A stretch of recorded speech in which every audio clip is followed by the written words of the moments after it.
Hey,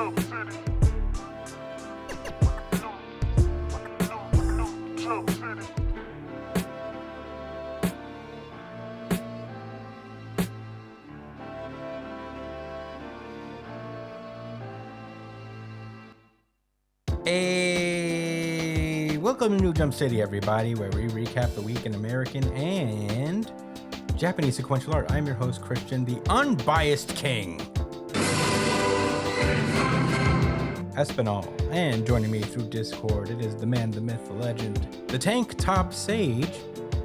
It's Joshua. Gangsta Time Cole. Well, it's called Partner, but it should be called Gangsta Time. What up, Chris? What's good, everybody listening? I do have a tank top on right now. Hey, hell yeah. Also joining us, it is our star producer. It is Edgelord Big News Brian. What's up, nerds? Hey, we're back, baby. Very excited to get into this week of manga. Before we do that, let's get into plugs. You can find me at the Chris Espinal on Twitter and Instagram. Joshua Cole, where can they find you? At JD Cole _37. That's on Instagram, and I'm at New Jump City Josh on Twitter. Yeah, Brian. You can find me at b.esp on both Instagram and Twitter. And if you ever catch me when I'm streaming, you could catch me at twitch.tv/itspunchline. Oh, yeah. You can follow the show itself at New Jump City on Twitter and Instagram. Email us at newjumpcitypod@gmail.com with any questions, suggestions, anything you guys want us to talk about in the show, and we will do so on our pre-show chat show that we do almost every week. We try to keep up with it, but we did one this week, so that's exciting.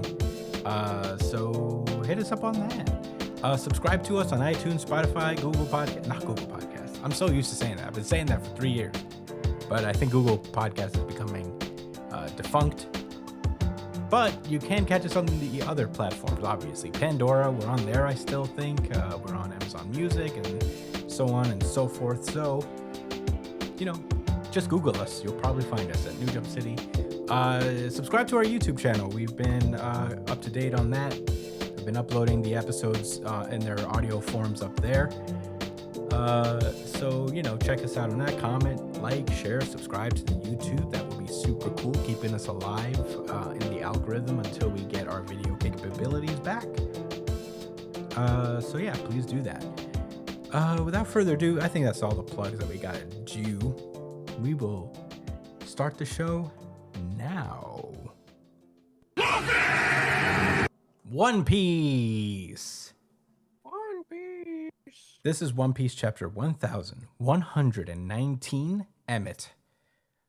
We start off with a cover page continuing the adventures of Yamato on his voyage to the shrine of the young Don Yasui, and on his journey overall around Wano. He is now in Kibi, I think that's the name of this place, and he is being pelted by rocks. Pelted with rocks by children who hate Kaido. So, there's still some bad blood being held for Yamato because of where he came from. We'll see how he deals with that probably next week or in 2 weeks, because One Piece is actually off next week now that I think about it. Imagine the next cover story. It's Yamato conquers hockey, fucking put full dog mode, just exploding them. Yeah. He just takes over Wano again. He's like, you know what? Fuck this. Using hardening hockey, on the sand and spanking the kids. That'll teach you. Pussy boy. Yeah. But yeah, that's what happened. That's where we're at in the cover story. Last we left off, we saw that Bonnie has been able to achieve Gear 5, get Luffy's Nika powers using her Age Fruit abilities. Get mad, scrubs. Yeah. Stay mad. So, there's been a bunch of other things. The robot that was projecting Vegapunk's message across the world has seemingly been defeated or destroyed by the Five Elders and tossed into the water. a good amount of the Straw Hats have made it to Dorian Broggy's ship, but they're still waiting on Usopp, Nami, Robin, and Chopper, and Brook, and Zoro and Jinbei as well. They're all up there. So they're just waiting for them and the Thousand Sunny to escape the Fabrio phase or the Labo phase and arrive on the ship. We open now inside one of the laboratories where Stussy was, and we see Kaku is basically telling Stussy to just go. He said, "You know what I'll do next, didn't you? You said you know what I'll do next, didn't you?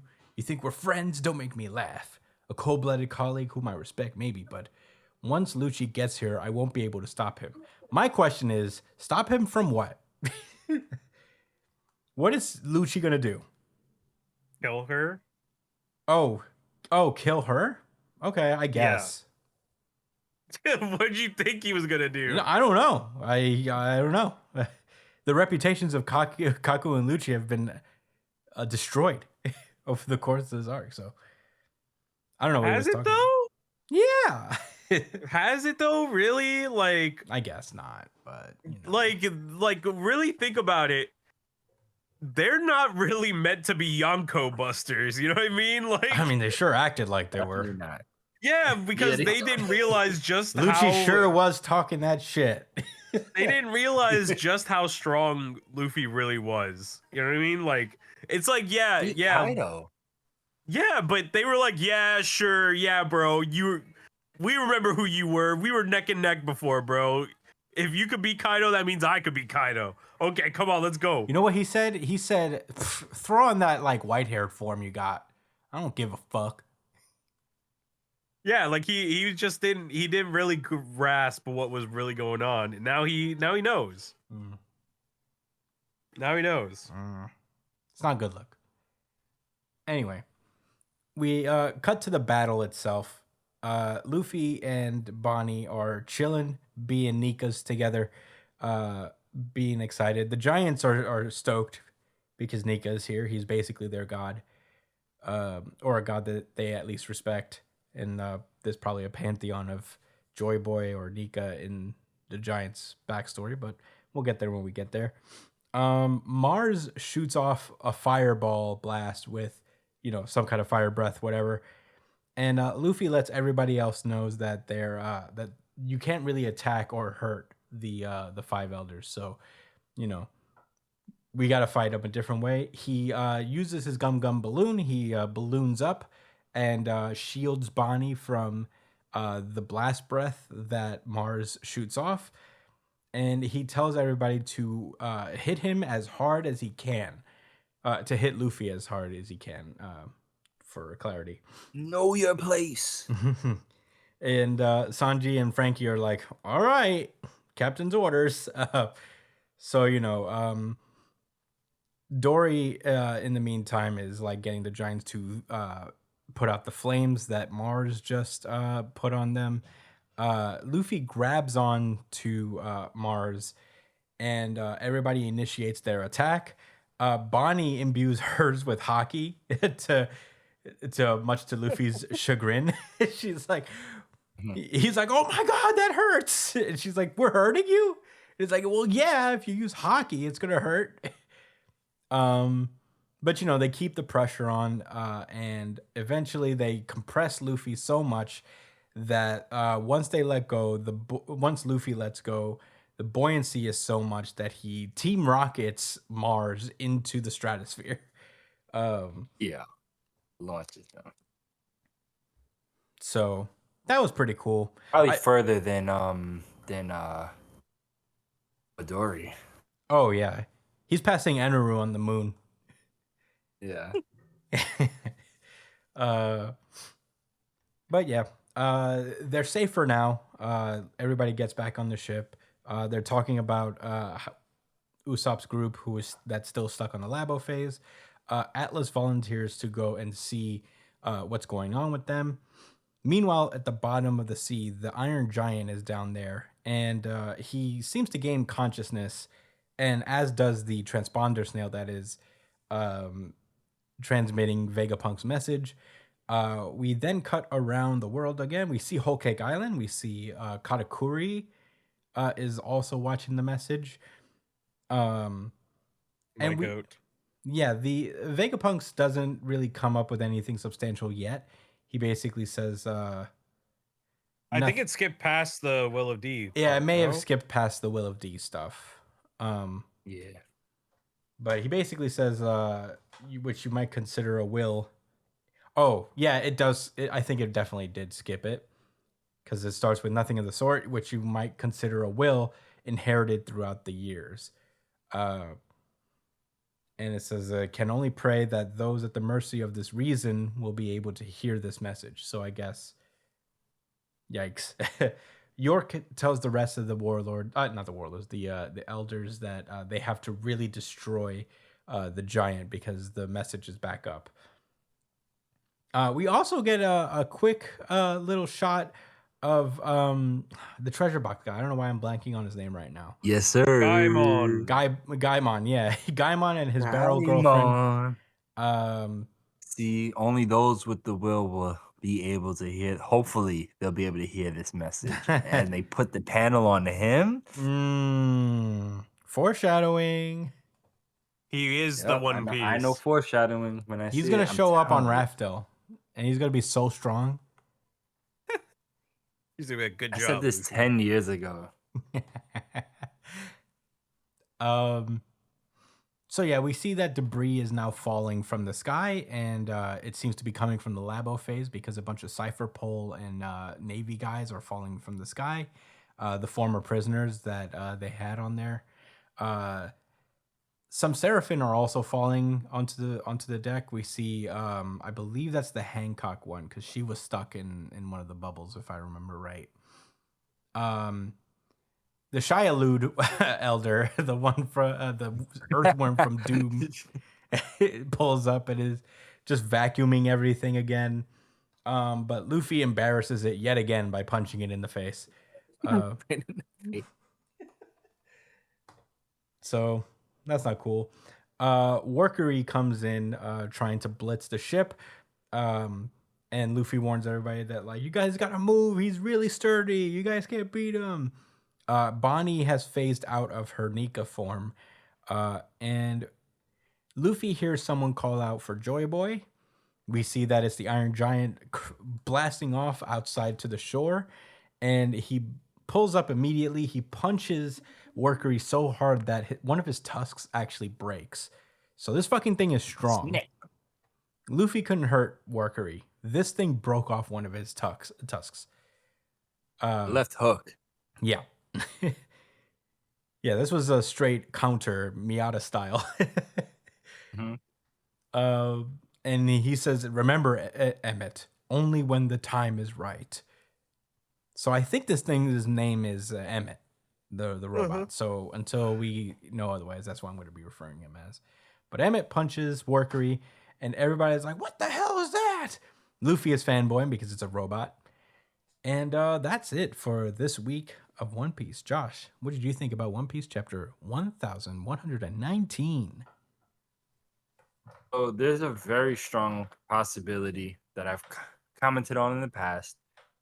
One Piece may end up boiling down to giant robot battles against kaiju. It might be giant robots against giant kaiju.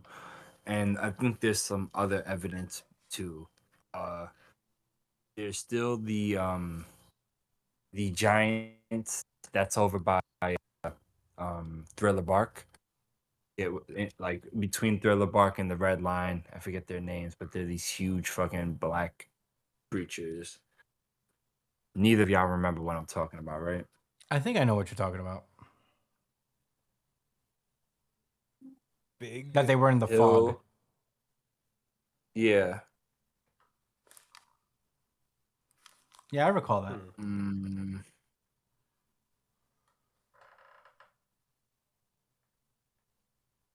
I don't see their name. I'm sorry. I try to look for it. But yeah, man, like they're about to pull up to Elbaf, the land of the giants. Like Frankie, he's a big ass robot too already. I don't know, guys. How do y'all feel about One Piece turning into Kaiju number 8?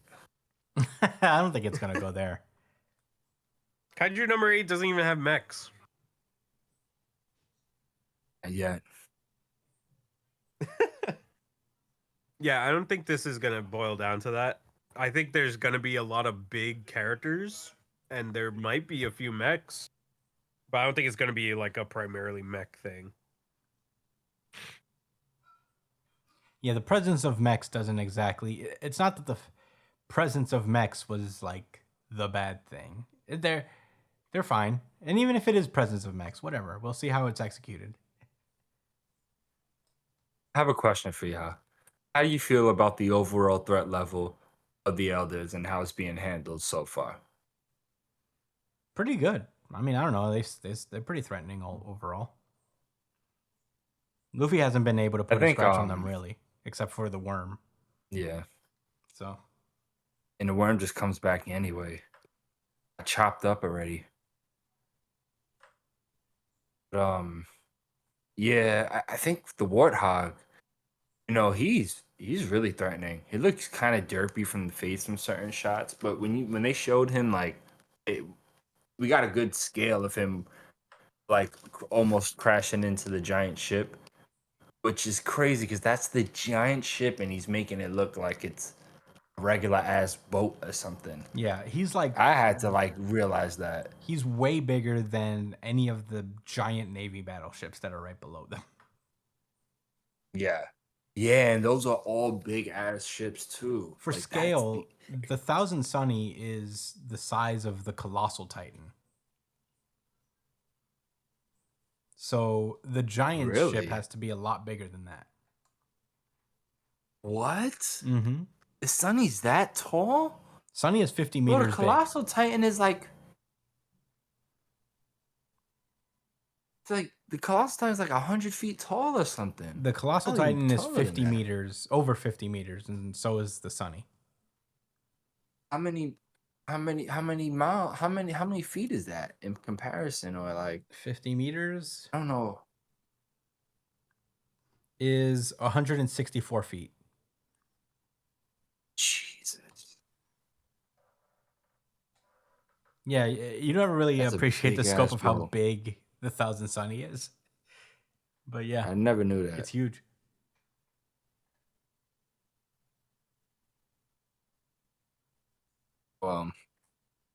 The Sunny's gonna be coming back for sure, though. Yeah.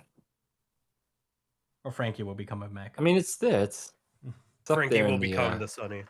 clouds. Isn't that his Yeah, good so- ending? That he becomes a mech? I mean, that he becomes a ship? Well, that's a good yeah. question. I actually don't think so. I think his bad ending is that he just completely turns himself into a ship. Like, I think he gives up on life as a human and becomes a ship. So stupid. Yeah, it's not good. Oh, what's your thoughts, Brian? Well, we got to see Joy Boy speak for the first time. Congratulations. This is a milestone achievement. We finally made it, guys. We heard Joy Boy say, what was it? A full sentence. So that's fucking awesome. I hope we actually get to see him at some point. But I guess we'll get there eventually. It's really crazy to see the scale of just how big the Gorosei are in this form, because the giants look like regular people compared to them. Yeah. It's freaking insane. The I don't know smallest why- one is probably the spider Yeah, fucking or Saturn. crab, however you want to, However he identifies. It was cool to see that the worm guy actually saved Cypherpole agents. And he did he save them? Oh, no, I think he spit them out. He had them. He spat them out. I didn't even realize. I so thought that he was falling from the sky, but I think he spat out all the debris he ate so he could just, cause problems. What a fucking asshole.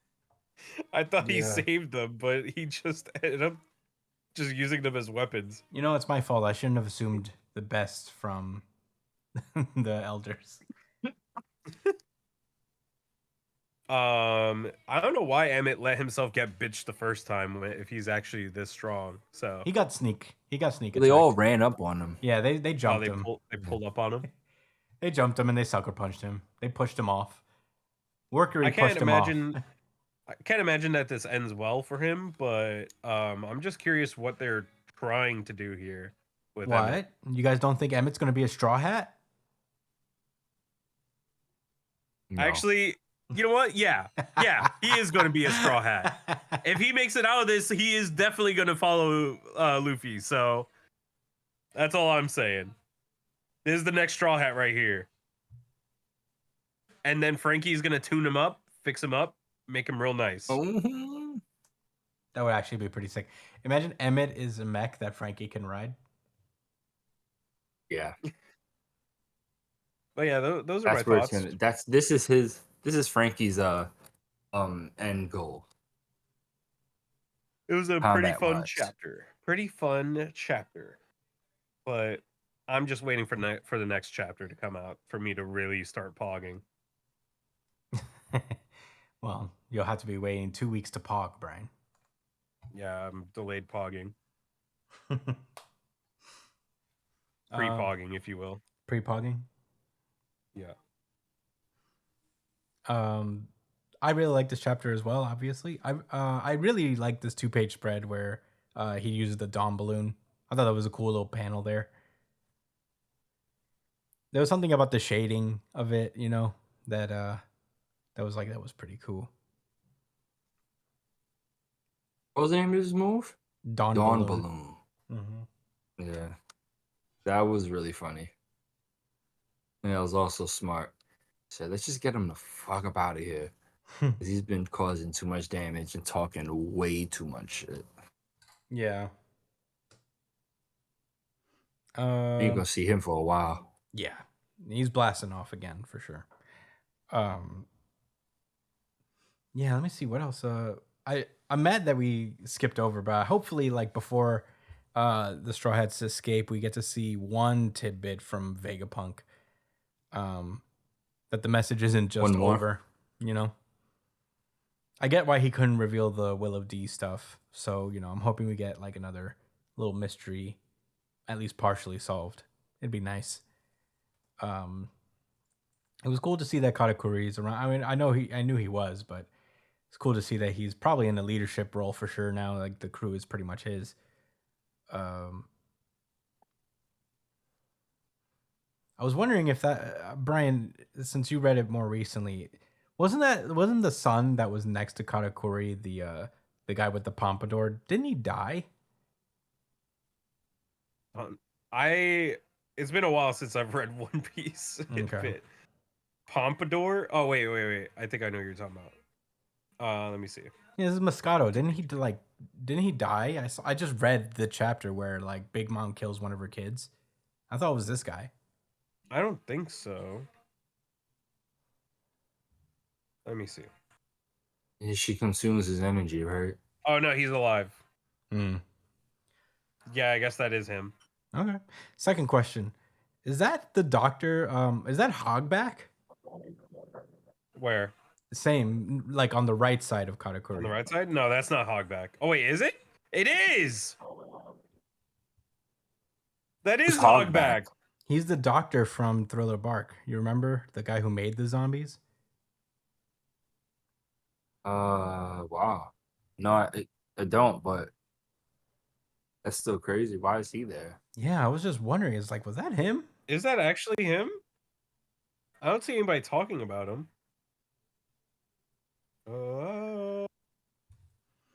Let me see. Yeah, I don't know. Maybe there's an update around here somewhere. Nope. Yeah, I just I'm now referring to the wiki just to be sure that I'm not crazy, because that looks just like him, but it could very well not be him. It does look similar, but I don't think it is him.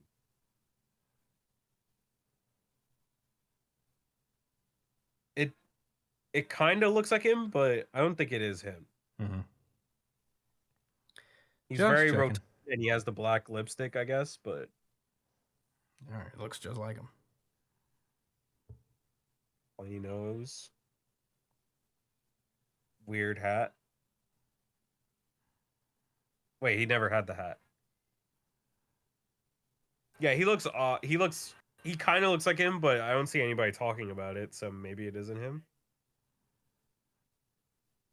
Yeah, maybe Maybe it's not. time for Katakuri to join the Straw Hats. Yeah, I mean, he will. According to you guys, everybody will become everybody will become a straw hat.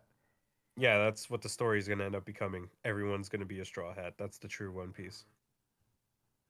Yo, guys, I remembered the name of those giant monsters. Over by Thriller Bar. What were They're they? the Florian Triangle monsters. Yeah.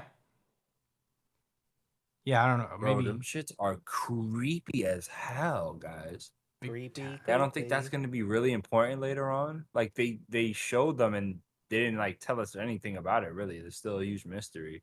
Yeah, they kind of just went right past them. Yeah, and they're giant too.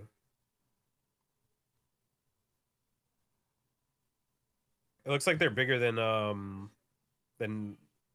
they're about as big as what's his name? The fucking giant elephant.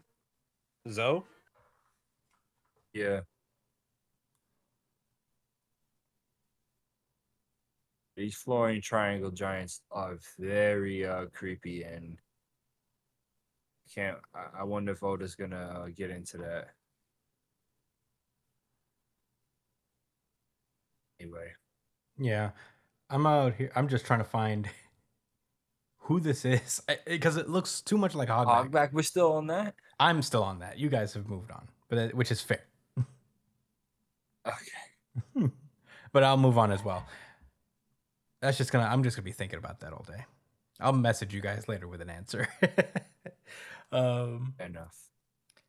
But yeah, I mean, honestly, you guys pretty much covered the extent of my thoughts. I thought it was like a really fun chapter. I enjoyed it a lot. It sucks that we're gonna have to wait 2 weeks to the next one, but whatever. It'd be that way sometimes. It was cool to see Gaimon again. Just Oda foreshadowing as usual. And he's gonna be very important. Yes, sir. He's actually gonna become a mech. Yeah. But yeah, I mean, no. Treasure chest is a mech. No point in prolonging this any longer. Ready to move on, you guys? Yep. Okay.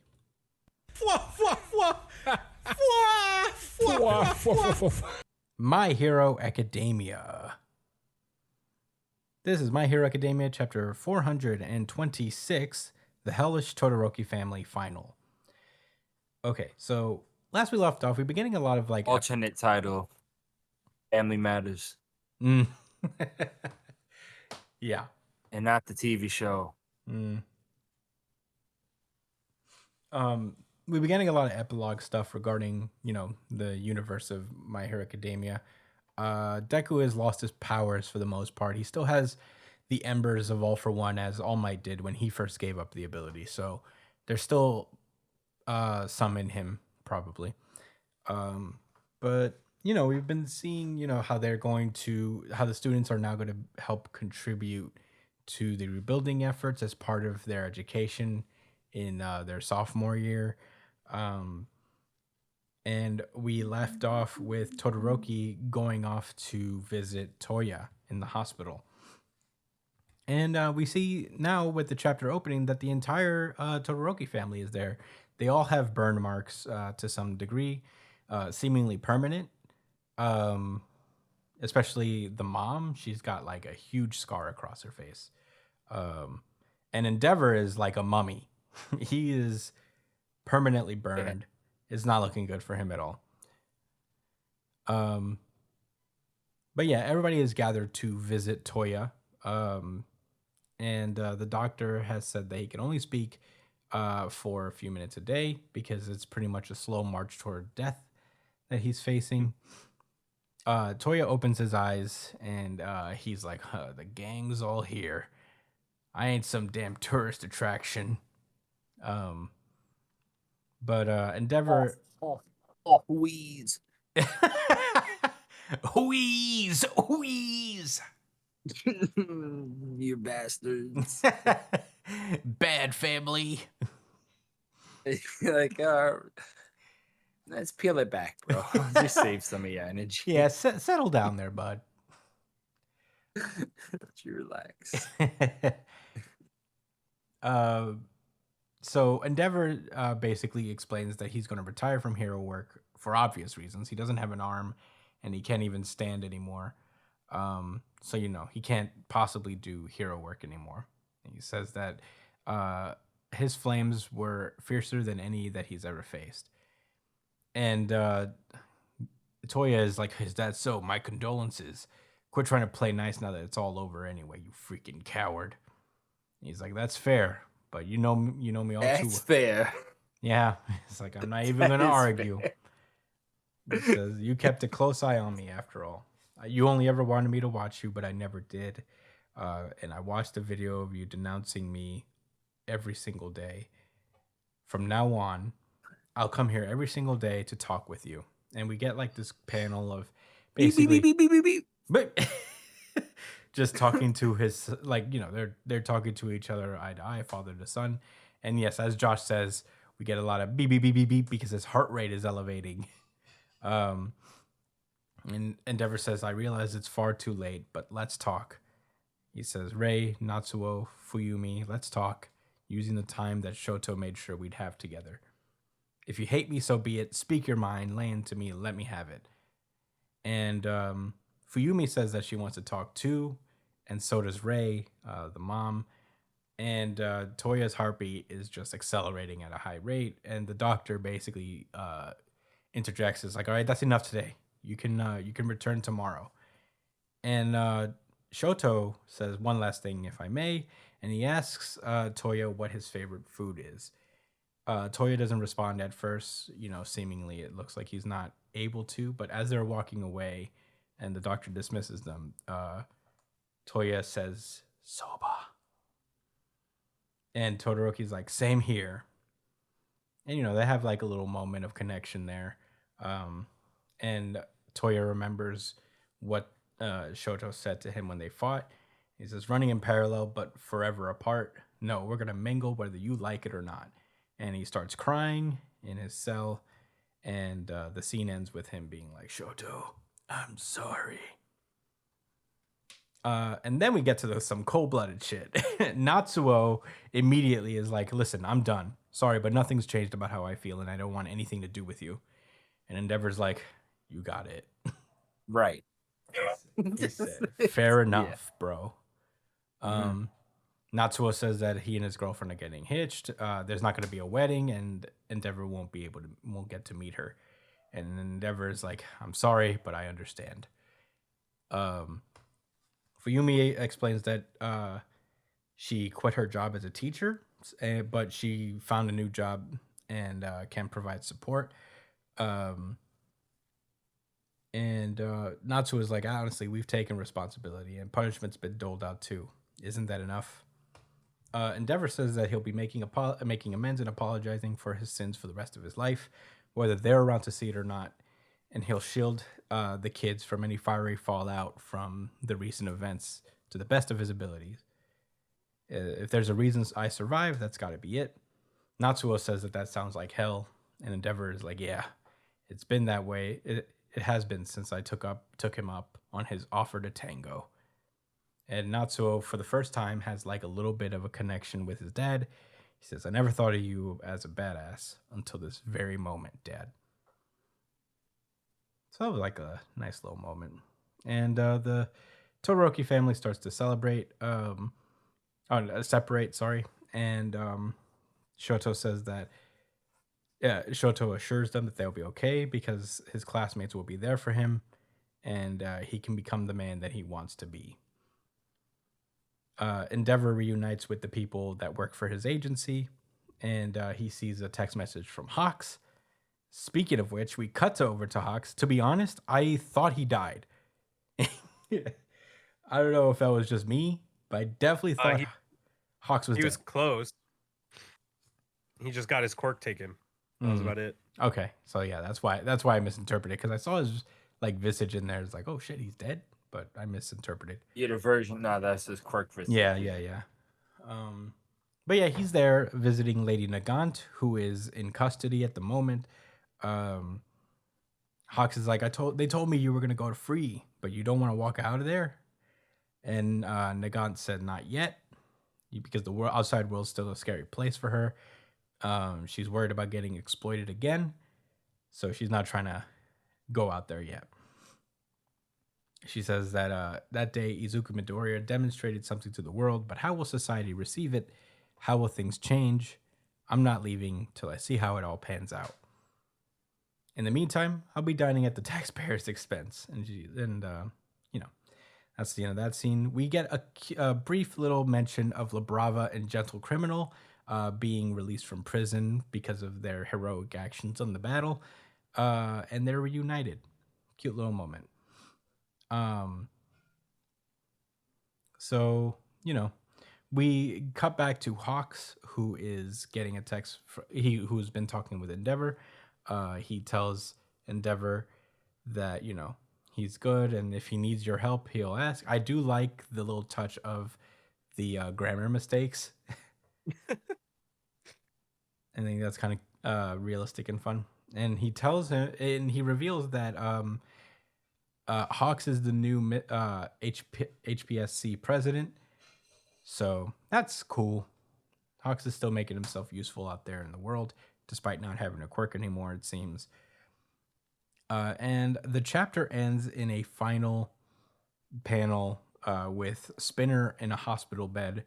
And it seems like the door is being opened beside him. And that's where we leave off. Josh, what did you think about My Hero Academia chapter 426? This was an impactful and necessary chapter. So I'll get it out the way, RGC, for me this week. Whoa. Wow. Certified RGC. Certified RGC. Certified RGC. I'll RGC it too. What? Okay. All right.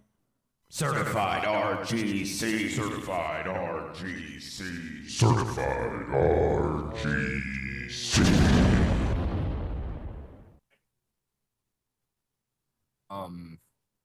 No matter what, one thing that was definitely handled super well and with a lot of care and attention was Shoto's family, and this resolution we have here. I'm not gonna say too much because I know you guys have things to say too, but I'll just say the things that stick out to me. I appreciate that Horikoshi is making a point that recovery is not instant. Learning and development as a person and a character is not linear. I mean, in your character, I mean, in real life, right? Like it's not linear, and this whole like talk with the family and Dabi and the little dynamic is really cementing that, as far as like, the damage is still done, and there's so much more time to heal, but if they are going to heal, this is the best way to go about it. But let me get into a little bit of detail. That moment that Toya, Dabi, started to cry and say, Shoto, I'm sorry.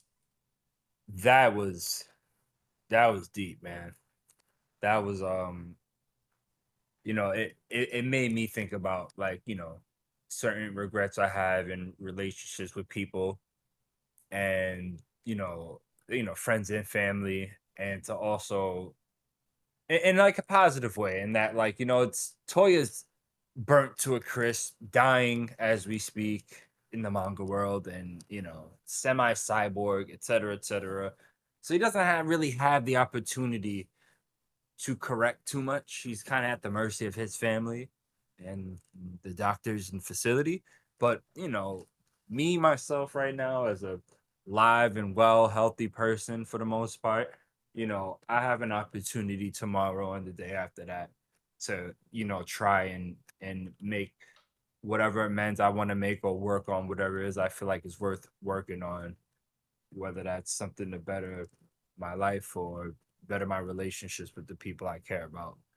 Um, this the manga made me think about that, and I really appreciate any story that makes me reflect. I've said that a few times, but this was done really well with good writing, um, a whole bunch of build up.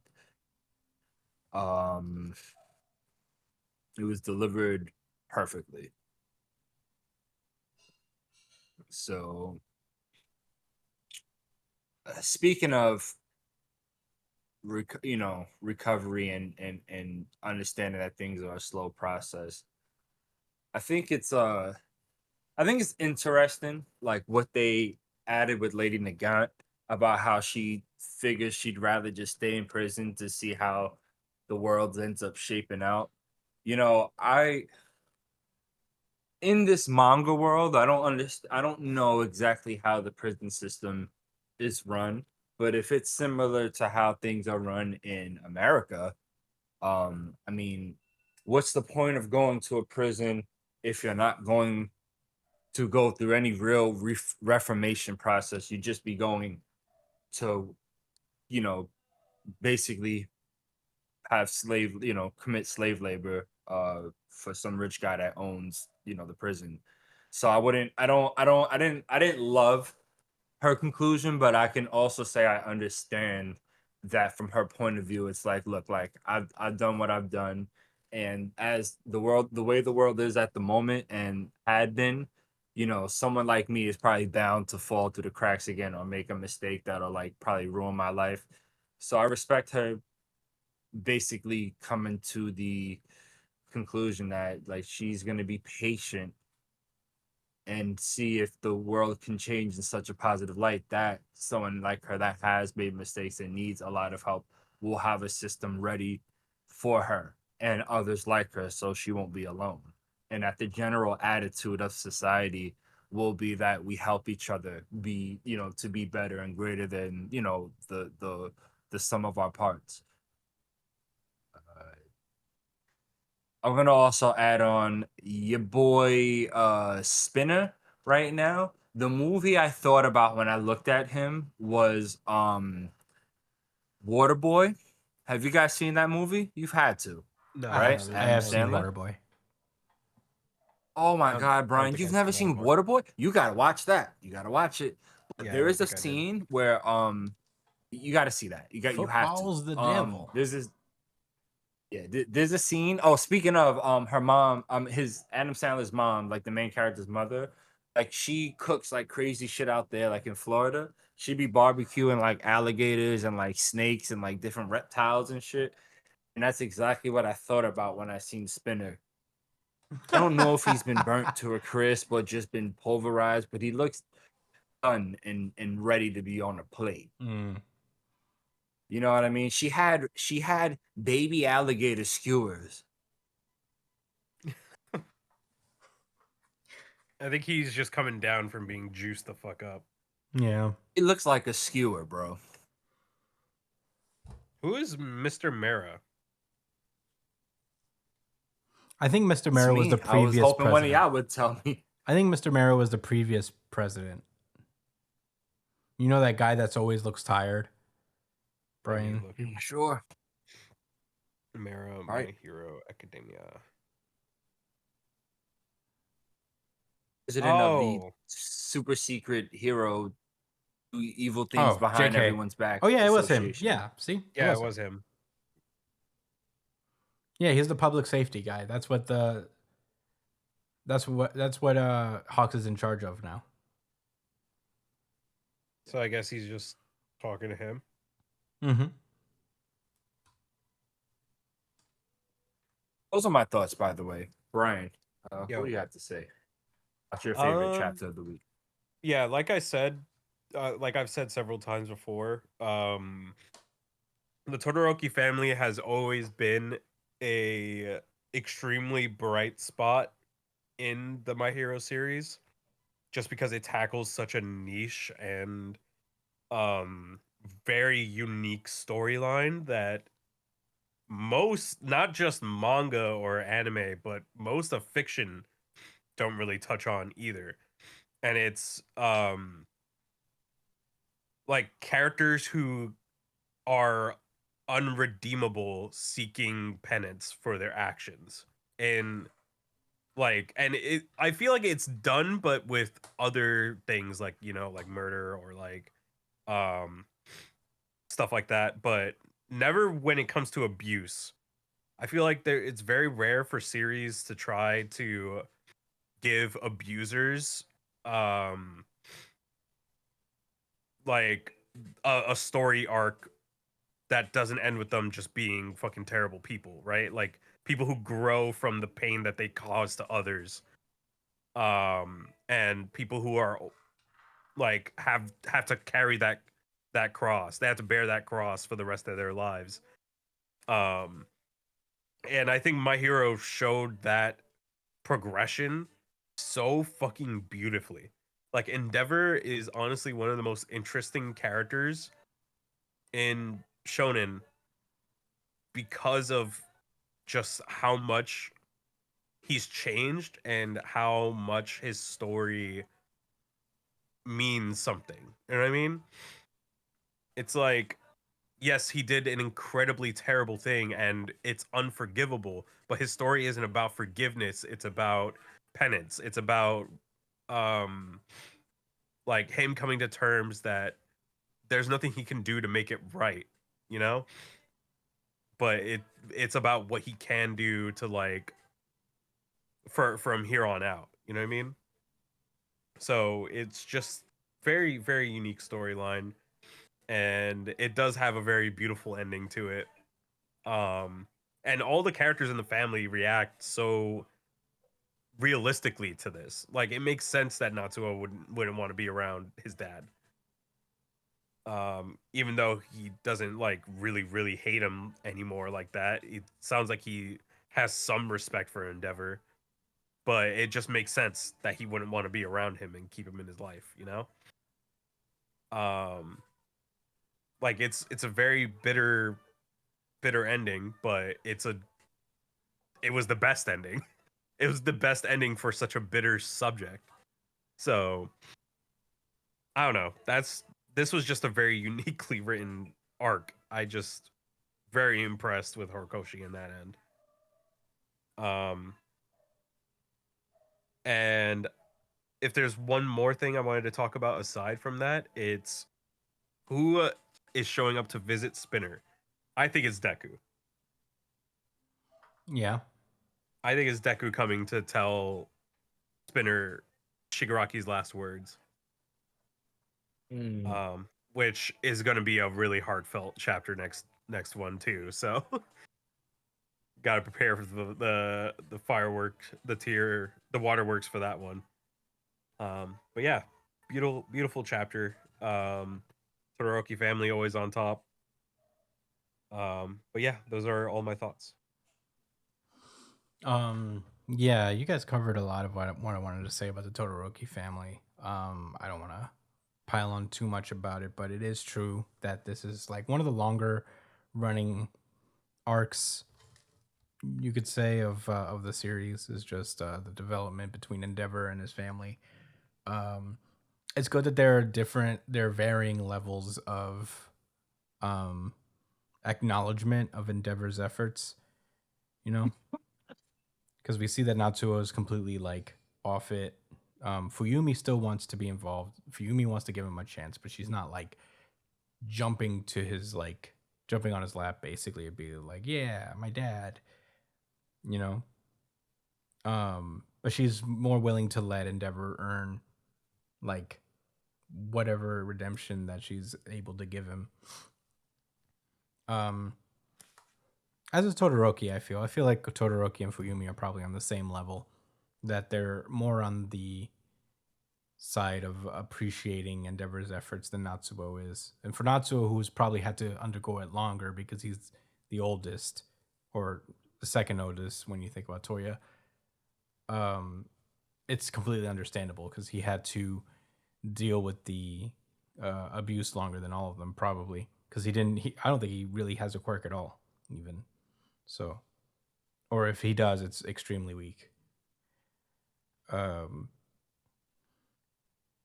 So it is cool to see that this is a plot point that should be open ended, and it shouldn't be wrapped up all neat, But we do see some kind of definitive ending in that Endeavor is going to continue his work in trying to repent for his actions, and that's all you can do at this point.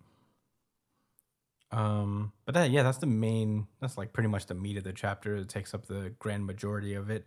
As far as Nagant goes, I also don't know necessarily. All we've seen of the hero prisons or the villain prisons is that they basically keep these guys in solitary.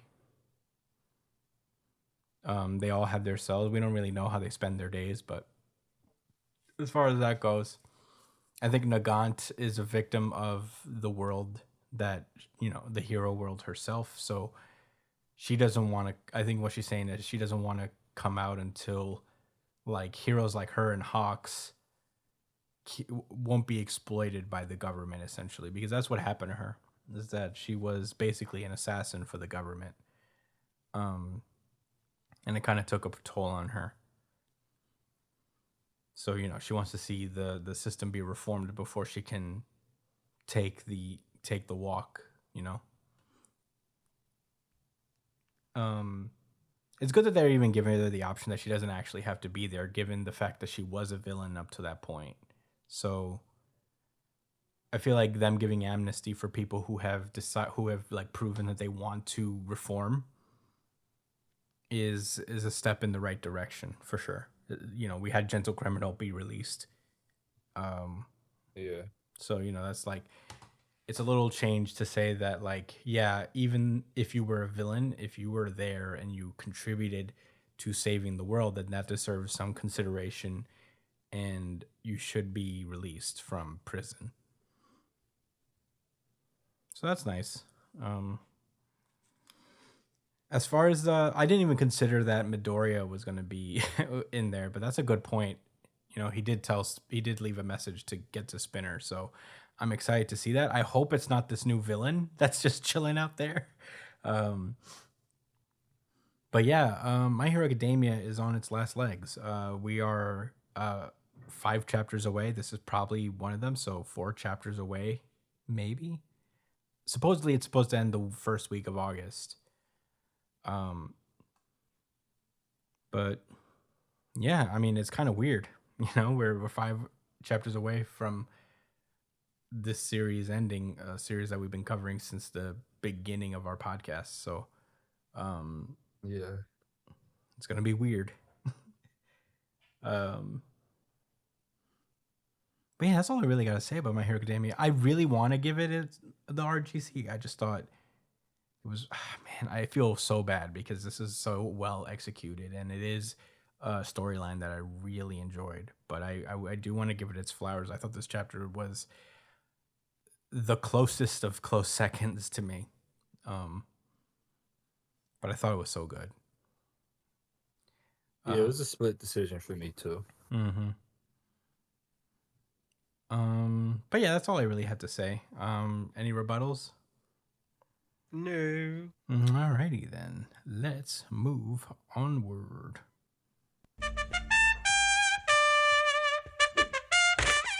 Kagurabachi. Oh. Take it away, Brian. All right. So the chapter begins with, I guess, a flashback. No, I think this is happening now. Oh no, this is the people saved by that got taken out of the auction or taken out of the storehouse. Yes. And I guess they're just like, oh shit, fuck, is your sister in there?" And turns out she is in there, and she's still stuck inside of the auction house, and the little fishies can't get to her. And Chihiro's like, yo, I'm here to kind of shit on you. I'm here to just fuck you up. And Hakuri is starting to feel the ramifications of using this newfound power so frequently. And it's kind of causing him like his nose to bleed. He has like a headache. And the dad is kind of just like, yeah, you can't surpass me, bro. I'm gonna sell 2 blades. Come on, everybody, stay around. Let me sell this big fucking sword to you. And Don't mind the grenades. don't mind all the this shit. absolute bombing and the deaths that you've just experienced. And the Shinuchi bidding team, they're just like, wow, they're still fucking going for this shit. And they explain that the auction of the blade is like, this is like it. Like, if they don't go for it now, they'll never be able to do it again. So I guess they are risking their lives for this shit. And the dad is just like, all right, I'm gonna fuck you guys up. And Chihiro's kind of talking his shit. He's like, oh, so you do have emotions. And he calls him like a shit dad. And then the dad's just like, I don't really care what your criteria of dads are. Like with the ultimate Reddit fucking argument. And he's like, I'm not just any dad. I'm the head of the Sazanami family. And he kind of creates like a crater for he creates a crater under Chihiro and tries to swallow him inside of it and tries to stab him with all the spikes and shit. But I guess Chihiro dodges it by like teleporting out or something. He just kind of leaves his coat behind. I wasn't clear on that either. I don't know if that was. I think it might have been Hakuri or, Hakuri moving him. No, Yeah, I think that might have been Hakuri moving Oh, it him. might have been him, yeah. But it, I think he dashed out of there because you see the stream of the magic. Oh yeah, it does. I think we do see that it. time he may have just he may have just dodged it himself. Oh yeah, with this sword technique, I forgot he has movement. So with that. Sazanami dad is like just tossing like fucking streams and streams of fucking gravel at him. And Chihiro seems like he's starting to run out of energy here. So they gotta end this shit quick. He sends like another Kuro slash towards him, and he brings up the floor below him to like block the slashes. And he breaks it with like it's just all the entire wall is like cut into cubes. And he's just like, this is pointless. It won't reach me. And Chihiro threw all those rocks, he just throws the sword at him. And just as it's about to connect, he parries it away and sends the sword flying behind him. And then he just sends all the grenades back at Chihiro. And then there's this beautiful fucking panel of him standing in front of the explosion.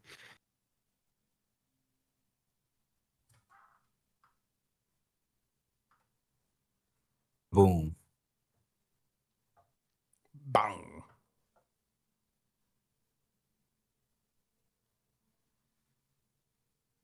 Hello? Yeah. Brian?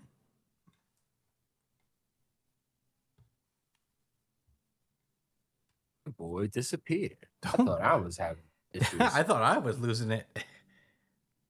Yeah, he was on a roll too. Sorry, I muted myself again. Sorry about that. Somebody came into my room. Oh, okay. So it was a big fucking explosion, and he's just like, damn, that was close. And then all of a sudden, he just thinks about Hakuri, and then he remembers the quote, "Your best would have been believing in Hakuri," and it's just Chihiro grabbing his sword, being teleported behind him, and he's bringing a fucking slash towards him, and it's like he's just like, oh shit, and it's like a little diagram of how Chihiro did it, and he's just like, all right, even with this, he was still prepared to take down Chihiro. But then I guess he had like Hakuri projected a video of Chihiro in that spot, Yes. and I know. instead the real Chihiro was above him the whole time, and he slashed him. So he finally managed to breach through the impenetrable defense that Dad Sazanami had. And then there's a little backstory of Dad Sazanami with all his kids, and Hakuri saying, I've decided I'm going to be the one who surpasses you. And Dad Sazanami is like, oh, is that so? Well, then, I expect great things of you, as he's bleeding out from getting slashed, and everything's kind of collapsing on. He's like collapsing everything on top of himself to defend himself. But even with all that, he's still keeping the auction going, and the chapter ends with him going, proceed. That was Kagurabachi this week. What are your thoughts, Josh? All right. Well, this was the runner-up. I don't want to have any mystery there. But where to begin?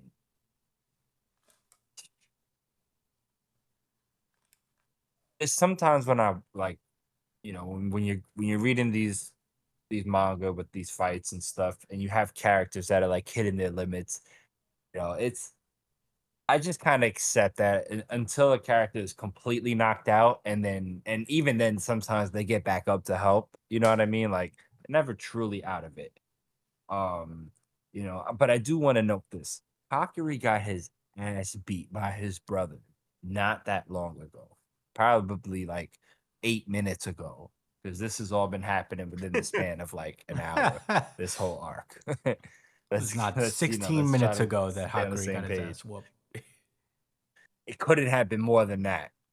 Couldn't have been. So, and he got wrecked. Like he was on the ground laying. I don't think he got healed or anything extra like that. Maybe now that the spirit energy is running through him, he like it naturally heals his body quicker. I'll accept that. He's putting in a lot of work, and that's okay. Because Hakuri was a lame for a very long time. I accept the trope. That's cool. Just want to give y'all some context of why I appreciate the chapter and how the arc is swinging. Anyway, the head of the Sazanami clan, he's about his bread. We've established that. But I think it would have been real easy for them to be like, fuck them kids.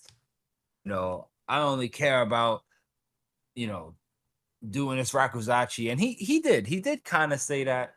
But I think the way it was drawn and the way the author was able to express him, he didn't make it it wasn't emotional. And it was really interesting how he did finally get emotional when referencing the Rakuzachi, like the auction. I'm gonna call it that, the auction. Um, and then like Chihiro was trying to egg him on. He sees like, oh, so you do get emotional.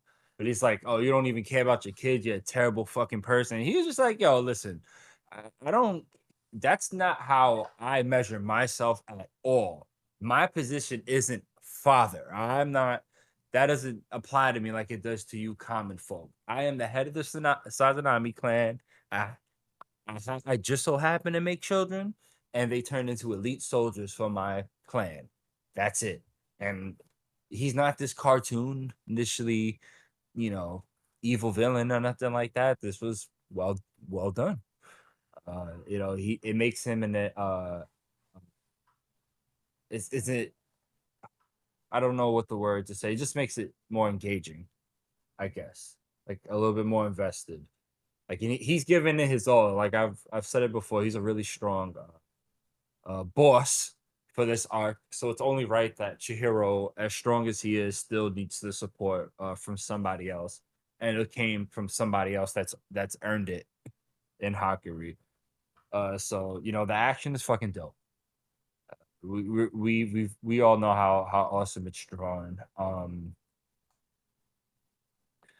I think the finishing move itself was really like well executed because Hakuri has used all his abilities against him in this fight. If y'all haven't noticed, like at this point, the projecting, uh, being able to access your own subspace, and then just the transportation in general, like with it between spaces. You know, Hakuri can't manipulate Sazanami's space. You know, he's probably not strong enough, or maybe you just can't. But he's definitely teleporting him around in it, like showing a bit more skill than a novice. So it's like him remembering like what his kids said to him, like, I'm gonna become a leader who surpasses you. I think like it's just weird. It's how like I'm sure for the father or whatever, it's super duper weird because he probably feels some sort of pride in a sense, probably thinking on it like like attaboy, that is the apple don't fall far from the tree, whatever, you know. But he's also kind of just like probably mad about that, like man, like fuck, I really should have known this That's my shit. boy, but But you damn. know, yeah. Because we already established, like he just looks at them as cogs, as part of the machine, as he does himself. So he's he's dying. He's dying in his little cave, and it's like I think at the end they were implying that like this sword in particular is like I thought they were trying to say that it's stronger than the rest of the other swords. But I think what they're really trying to get across is that it's probably really easy for its power to leak out and like be used by other people.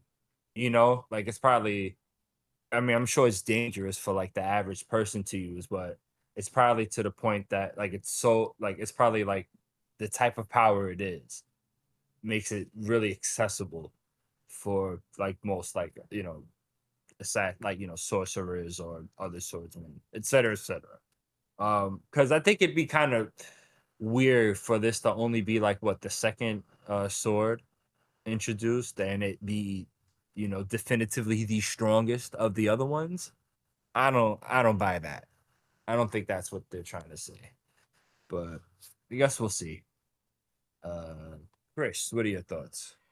This was my RGC pretty easily. Yes, sir. Certified RGC. Certified RGC. Certified RGC. Back-to-back RGCs. Hmm? Back-to-back RGCs for Kagurabachi. Hey man, it's coming into its own. I mean, Kagurabachi has always been good, but like this was so cool. On a lot of levels. First of all, they got everybody out. That was sick. They ruined his fucking plans here. He can't oxygen shit except for this sword. Hakuri pushing himself is such a cool thing that's happening here. He's like trying his best to be in, but like he's like nerfed to a point where it feels like an actual struggle and it's doing great. We get the foreshadowing of like the projection thing that Daddy Sazanami does when he projects himself outward into the auction hall himself while he's fighting indoors. I thought Hakuri using that right back on him was so cool.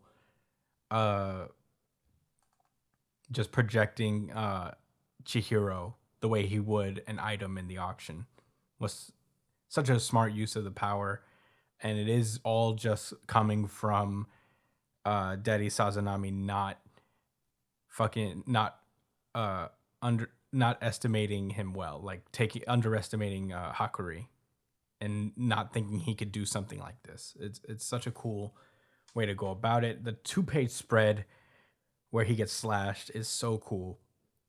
I love the fact I like to think that he's remembering that time where Hakuri says that he's going to become a leader to surpass him. There's a part of him deep down just like, whatever, kid. No way. Yeah. Yeah.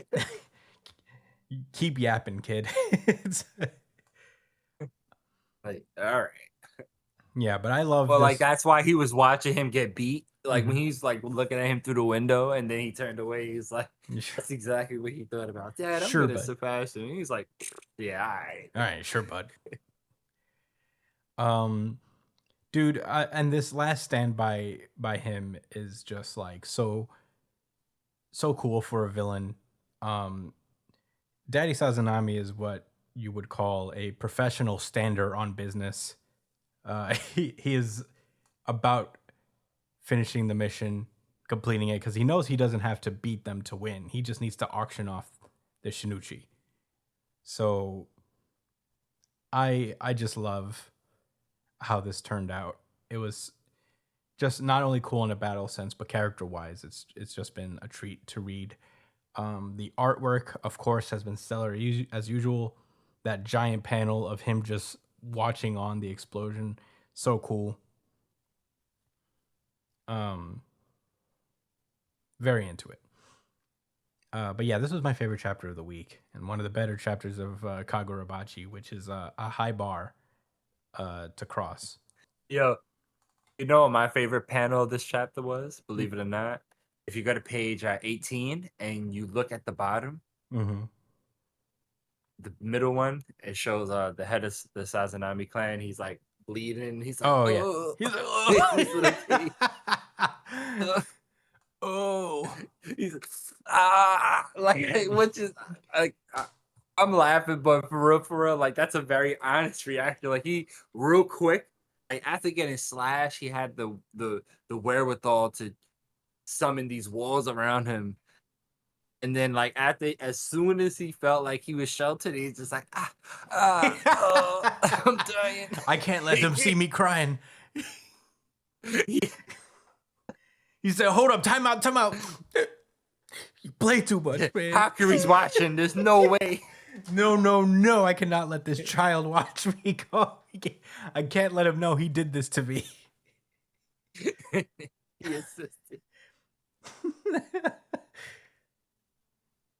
No, I agree. I thought it was so... I thought it was funny as well. Matter of fact, if you on that same page, look at the top right. Mm-hmm. And like when he's saying, "I'll expect great things of you," He's like, if you look at his ah! face, or I think he's sucking his teeth. He's like, "Damn." He's definitely yelling at the top of his Like, lungs. He's serious? definitely like, "Oh man, you cut me so bad." After that, I think he sucked his teeth. Oh, first, yeah, that was and then definitely him going. And then he screamed. Yeah, like no way, like Oh this my kid- god. He did the projection move on me? Yeah, Oh my god. like get wrecked, bro. Like he lost in his own soul. I can't believe this child waited until to fight me to apply himself. Yeah, ain't that a bitch? He could have done this his whole time. He was just fucking around. If only you had the power of believing. Yeah. It just shows what a loser. You gotta believe in your kids, man. Otherwise, they'll come back and have their friend slash you with a samurai sword. True. That's Now how it he's works. hiding in his bitch ass bunker, licking his wounds and being a sore loser. Like you lost, dog. You lost. Don't sell the sword, bro. Just give it to him and respect your child for once in your life. Dude, he's about to go out there just like 100, 200, 200, 200, going once, going twice, 300, 300. In his auction. Come on. He's doing that fast auction talk, but just wounded. Yeah. 1,000, 2,000. Oh, fuck. I guess I'm used to people getting slashed like this in manga and not having it affect them at all. To have a realistic Yeah. reaction is actually kind of refreshing. I appreciated that. Yeah. What's refreshing? This same thing happened to Renji, and he was up in 2 hours. He was good. But yeah, this was a Yeah, I great mean, chapter. they were already dead, right? Yeah, but you know, they Anyway. still bleed somehow. Go ahead. But yeah, great chapter. That's all I really got to say about it. Great chapter overall. I am here for it. I don't have much to say aside from the fact that I really like teleportation ruses. That's like my favorite thing. I love it when people be teleporting behind people and then they're like, "Oh shit, but I expected that," and then they actually did something else. Like I love that shit. I You love must when have that loved happens. Bleach. They did that all the time. Yeah, just about to say that. No, it's different from Shunpo, where they're just Shunpoing behind each other. Like in Bleach, he would have teleported behind him, and then he would have teleported behind him, and then he would have Exactly. teleported behind him. Isn't that the best? It's on top of each other, one after another. It was just such a cool outplay. I really, What a time. really fucking loved that this moment. Like I literally, when I read this part, I was like, oh shit. But yeah, aside from that, this is a pretty fucking sick. He thought he had them, like, and not like just because he caught him with the sword, like because he cut the hologram, but like he was like, man, I'm not gonna underestimate my son again. Ha! Oh, and then he got Aw. smoked, Underestimated like him again. outplayed. I still underestimated my son. He was trying hard, like and you're like, all right, now I'm gonna be serious, and still, and then It's time He's for like, me. all right, that's it. It's time for me to get serious. Oh God, he cut me. Shit. Yeah. Shit. He He didn't got even- me. He got me good. I didn't even get to get serious.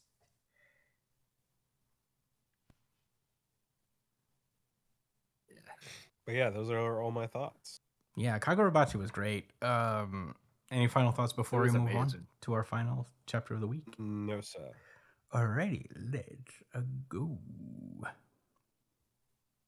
I don't really have to fucking care who's in my way. I'm gonna fucking kill everybody. Undead Unluck. And with that, I'm gonna toss it over to Josh. was good, Undead Unluck fans and other people just listening for the vibes. Brian's reading Um, Undead Unluck right This now. is So if chapter you number wanna, 212. Right. I'm a mute. yeah, let Brian mute for a second. I'm muted now. Okay, go for it, Josh. Okay. So, yeah. Undead Unluck, chapter number 212. Live at live? Live at live? I don't know, bro. That's a good question. What Live- is it, I Yoshi would- Fumi? I would like to think it's live at live. Because live at live doesn't make I think sense. it's And live. Live at live? Yeah. Like to live your life. Well, anyway, this is an idol competition arc. Or whatever. It's last week and previously in the arc in general, Fuko has ran into her parents, who I guess at this point in the world hasn't, they haven't gotten together and had Fuko yet. So Fuko has getting a chance to be her mom while they are looking for the negator unchaste. It's unchaste. I think it's Who unchaste. just so happens, yeah, unchaste. Who just so happens to be Fuko's mother's friend from back in the day, and they both used to be idols. It was real cool, really sweet. We actually start with a flashback to that, to them in childhood, where I think her name is Kurusu. Yeah, Kurusu is her Kururu? name. Oh, Kururu, yeah. Oh, Kururu, sorry. Kurusu, but yeah, Kururu, yeah. I'm thinking about Caruso, the basketball player. LOL. So, Kururu and Fuko's mom, whose name I also don't remember at the moment. They're just having a talk by the Japanese river, and yes, I made that up. And they were rivals, but Fuko's mom seemed to think that Kururu was clearly like the way more talented idol, and she got like more attention, and she wasn't upset about that. She supported her as a friend, but she didn't want to pursue an idol career anymore. And Kururu was upset about that. And she's like, nah, like you can't give up until I truly beat you because you have something that I don't. You know. And Fuko's mom is like, listen, like, I don't want to stand in your way. And plus, I want to hang around here locally for a little while longer to figure out what it is I truly want, like out of life, and that she has a feeling that she's gonna come across something special.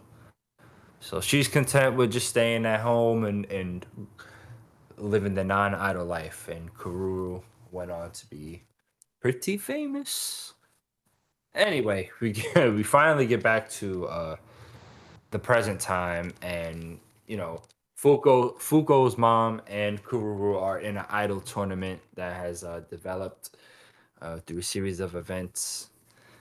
And if you've been following, but yeah, there's a lot more stakes involved in this fight because Soul has interacted with Kururu to make her ability evolve, so she can now, instead of just infatuate like weak-hearted people, she can actually transform like the feelings that others have, like the real feelings that people have for their partners, into actual into feelings for her, which is pretty. It was so crazy that she was able to steal the rest of the whole Union squad that was going to support Fugo's mom in the idol contest after all that hard work and downright torture and torturous training, like to become a band and use instruments.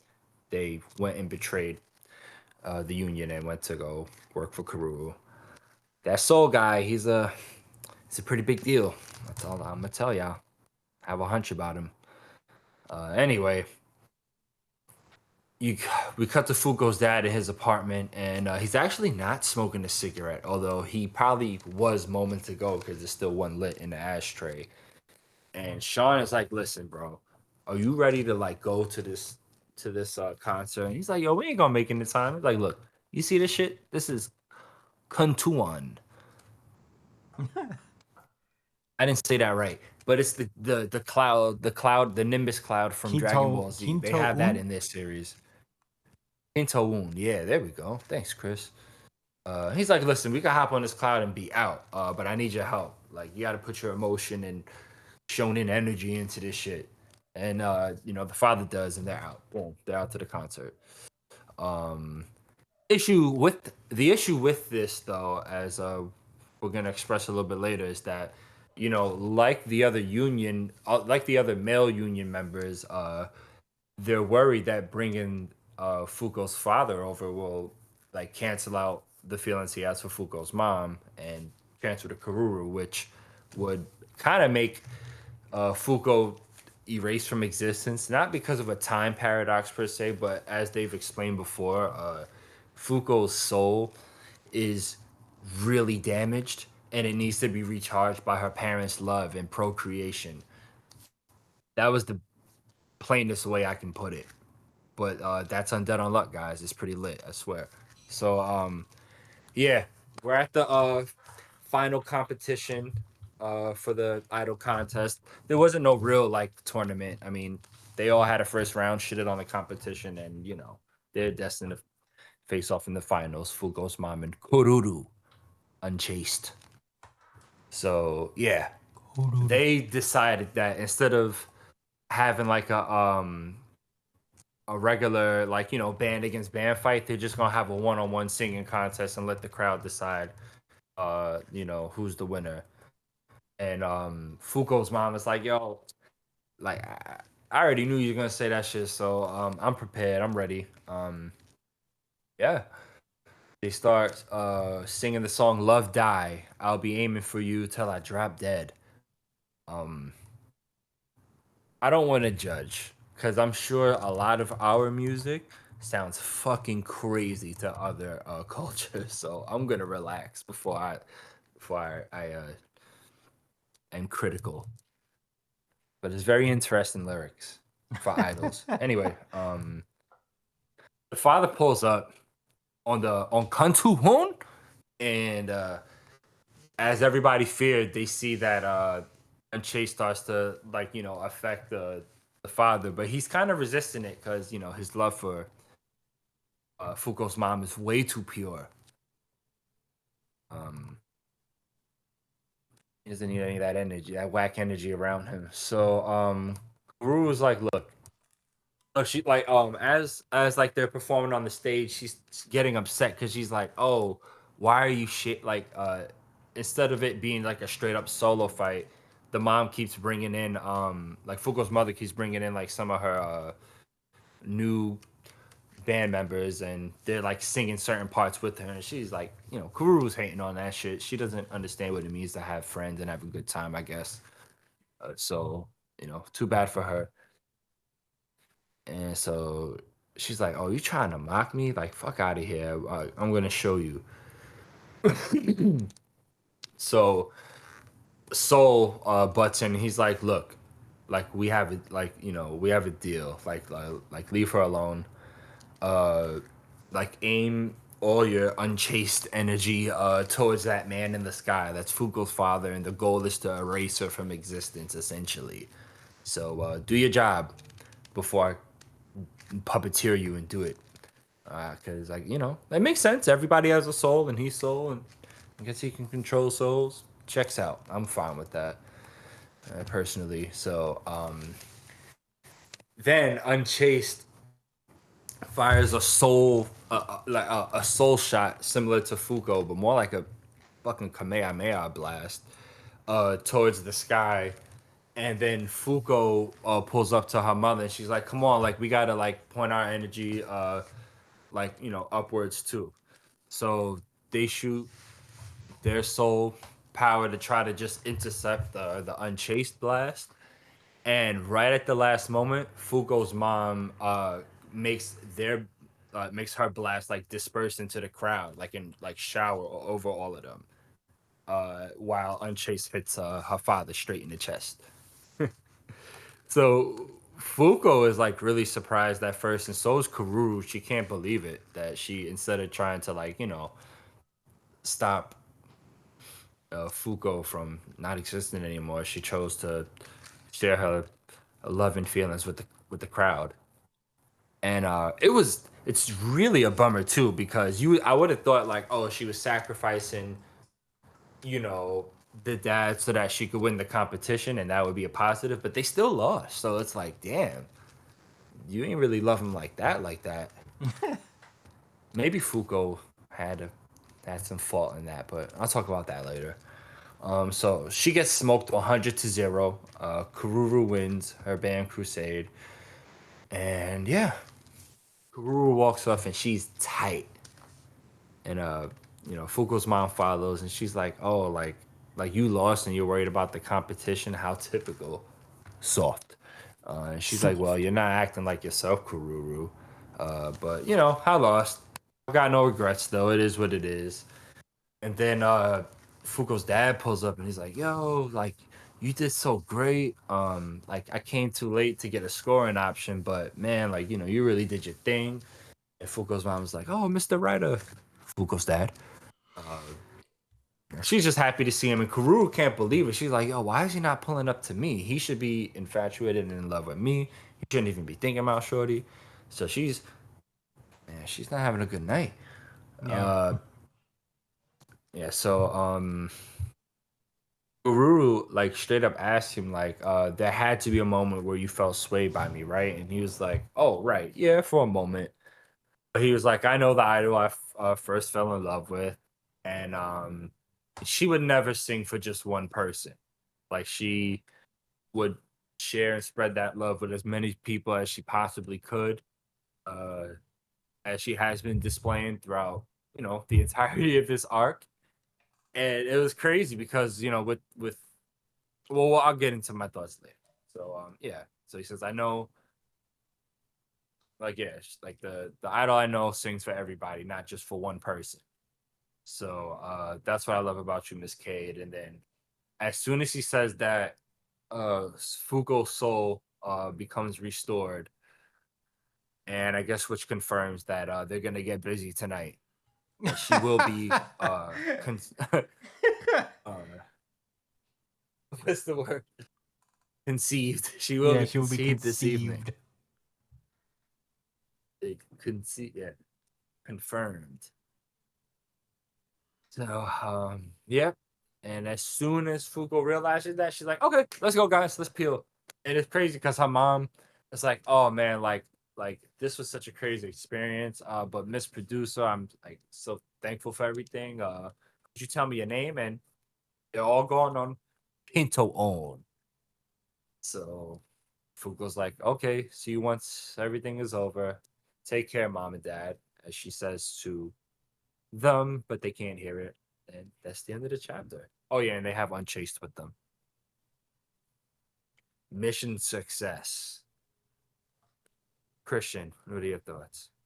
I enjoyed this chapter. I like that they, in a way, I like the short and sweet aspect of this conflict. Um, One thing I felt about the last arc is that they really like kind of dragged on that word game that I didn't really understand. So it was nice that they. Uh, I like how direct this story arc was, and it was a lot of heartfelt moments to it. Um, One thing about the lyrics is I feel like not only is like the words being translated to English kind of awkward, it's also like we don't know the music. That's what's tough about doing music in manga because it'll always sound kind of weird. Um, Yeah. but in any case, I thought that was like a good, simple little chapter here. I guess the only thing I wish we would have gotten a little bit more about Kururu. Although I guess this is more about Fuko reconnecting with her parents than Kururu herself. Kururu is kind of like a means to an end in that regard. But I feel like we could have gotten a little bit more about Kururu because I feel like we didn't spend a whole lot of time getting to know her because of the gravity that is like Fuko interacting with her parents who she had killed when, you know, because of her unluck. So, Yeah. but you know, it is what it is. I still thought this chapter was fun enough. Mr. Raita, smooth as hell, coming in, just like, yeah, you know, I fell under your spell for a second, but then, you know who I really love. But yeah, I thought that was a nice That little was moment. nice. But that's all I really got to say about it. Josh, what did you think? You know, I thought it was really clever how they uh dealt with, you know, a counter and unchaseability. It's not like it was I don't think Fuko's mom did that on purpose to counter whatever was going on. Because I think she was just following what Fuko was doing, you know, to help to combine her energy to shoot it at the sky, you know, to intercept the unchased. But you know, she stood true to herself, and that ended up, you know, paying off. You know, she like that's the person that Fuko's father really fell in love with, and I just thought that was nice. uh, it was really poetic. She was trying to win the competition. You know, she still lost and all of that, but that's not what her life is about. Her life is about doing the best for her and herself and others. So yeah, way to stay true to the core. It's really dope, and it's kind of heartbreaking. Like I was just reminded by you moments ago that they do in fact get killed by Fugo because of her unluck ability. That's rough. It's rough, man. Yeah. I think as far as Karuru goes, I'm sure we're gonna get to see a bit more of her character fleshed out during the other arcs. Yeah, definitely. Everybody else has been getting a good amount of chances. No, Sean has been a really, really cool development. We still like Julia still has some room too. So maybe we'll see some stuff like with like the girls, whatever. I think I think there's more in store for her. But those are pretty much my thoughts. Nice little arc. I'm ready to.